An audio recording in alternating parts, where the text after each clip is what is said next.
So here we are in a downpour of rain. I think this is the most it has rained here in Abidjan, Côte d'Ivoire. And it's very loud.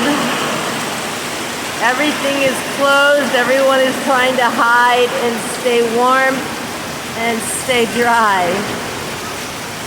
As you can see here, pretty soon I will need a little boat to be able to go anywhere. It's supposed to rain like this all day today. Very, very wet.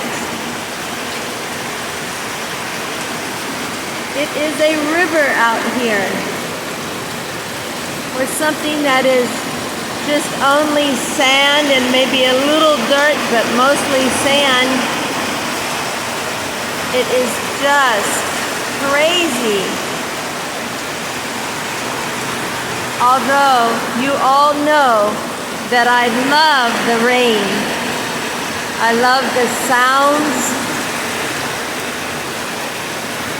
And I love the lightning.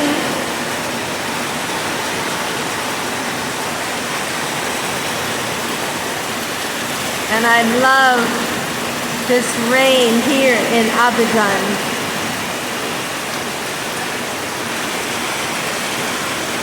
Okay, I'm gonna go and sit down and have me a little bit to eat, some chicken and atiki, and I'm going to watch this rain. Ciao, everyone.